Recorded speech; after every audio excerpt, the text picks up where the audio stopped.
Tempat berkumpulnya umumnya di tempat tertipis dari Ominous Fienki. Jadi biasanya, ia tidak akan menghadapi hal-hal seperti serangan binatang buas. Situasi yang dihadapi jelas disebabkan oleh teriakan orang itu belum lama ini. Tiba-tiba, binatang buas yang kehilangan akal sehat itu bergerak menuju tempat berkumpul. Dentang-dentang-dentang, kekuatan besar menghantam dinding besi di sekitar tempat berkumpul, dan dinding besi itu terguncang, dan banyak tempat tenggelam secara signifikan. Dapat dilihat betapa kuatnya dampak ini. Tahukah Anda, tembok besi ini jelas diberkati. Kalau tidak, bagaimana tempat ini bisa dianggap sebagai tempat berkumpul? Kenapa kamu masih menunggu binatang buas ini menghancurkan dinding besi dan menggigitmu? Tanda seru. Pembangkit tenaga listrik tingkat menengah dengan marah berteriak di dinasti fenomena surgawi berdiri di dinding besi, mengeluarkan pisau besar, dan ketika dia berteriak, pecahkan ombak. Oh, di pedangnya, True Origin biru tua muncul, persis seperti warna lautan. Itu dipotong dengan pisau, dan guncangannya 10.000. Dia langsung memotong selusin binatang buas di garis itu. Di tanah, ada jurang yang dalam, dan bau darah yang menyengat. Oleh karena itu, alih-alih menghalangi binatang buas itu, pukulan besar yang kuat ini telah membangkitkan keganasan mereka, dan head-to-head, tidak mengenai dinding besi. Namun, dengan kepemimpinan dinasti Celestial Phenomenon, semua orang merespons. Pembangkit tenaga listrik dari semua tempat menembak sekaligus, dan tiba-tiba terdengar suara yang mengerikan. Mereka yang bisa datang ke sini tentu tidak lemah. Basis kultivasi terendah memiliki kekuatan martial King Peak. Dan binatang buas yang tidak menyenangkan ini umumnya hanya tingkat menengah dan tinggi Raja Bela Diri. Dan tentu saja mereka berguling satu sisi. Banyak orang bersorak, dan bahkan beberapa dari mereka berani. Mereka juga melompat keluar untuk mengambil inti binatang yang telah jatuh dari binatang yang tidak menyenangkan itu. Sekelompok orang bodoh. Kulit pucat Liu Yun saat ini. Bahkan bunganya yang belum pernah mengalami angin dan hujan mengerti betapa berbahayanya situasi mereka saat ini. Dan orang-orang ini begitu naif. Pada titik ini, binatang buas banyak terbunuh. Namun, bau darah di sini bahkan lebih kuat, dan suara beberapa waktu yang lalu diperkirakan terdengar dalam beberapa puluh li. Kamu tidak bisa tinggal lama di sini. Qin Yichen juga menghela nafas. Dia melirik sedikit dan menemukan bahwa dinasti fenomena surgawi telah mundur di belakang kerumunan. Jelas, dia berencana untuk mengungsi di sini. Namun, orang-orang ini sibuk bersorak dan tidak tahu bahwa mereka telah ditinggalkan. Mengaum. Saat itu, tiba-tiba, terdengar suara gemuruh dari hutan di kejauhan, membayangi segalanya. Binatang kekaisaran yang tidak menyenangkan. Qin Yichen mengeluarkan beberapa kata.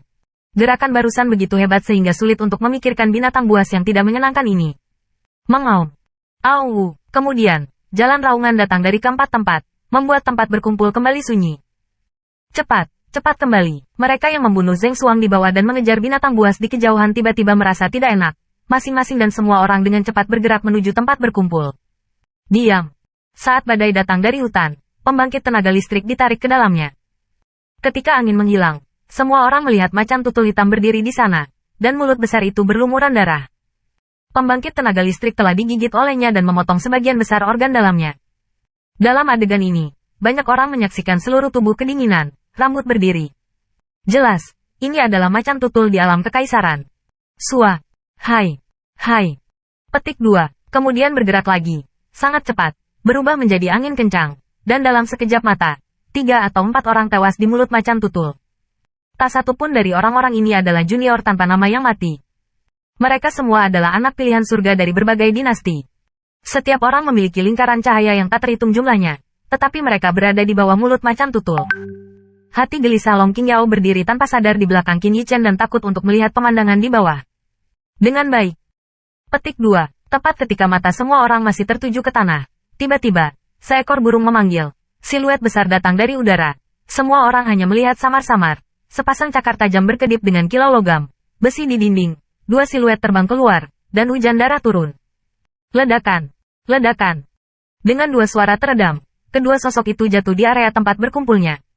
Saya melihat ada ruang kosong di dada kedua pria itu. Dan tidak ada jejak hatinya. Swallowheart Demon Dove. Liu Yun berkata dengan belak-belakan, wajahnya lebih putih.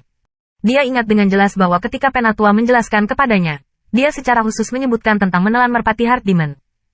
Binatang buas yang tidak menyenangkan ini didedikasikan untuk makan. Dan itu adalah binatang buas yang tidak menyenangkan, yang terjerat di udara, terutama di malam hari.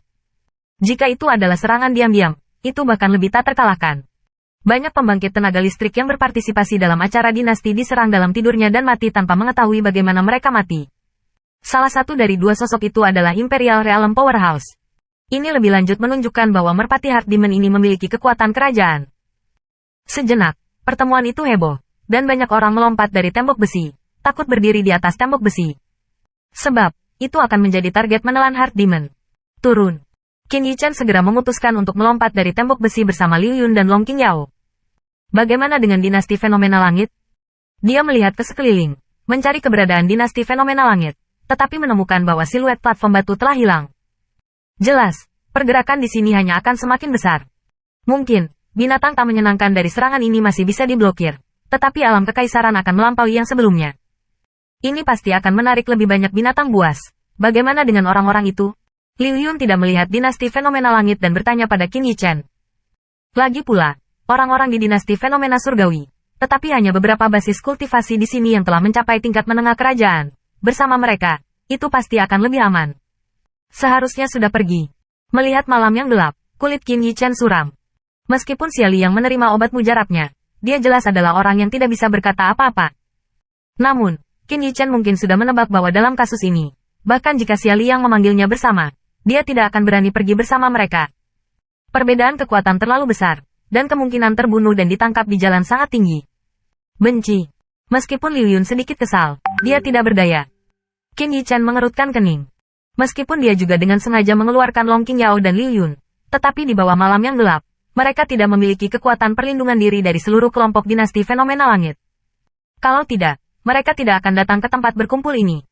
Saat ini, Qin Yichen mengarahkan pandangannya pada orang-orang yang bingung dan tidak tahu apa-apa itu.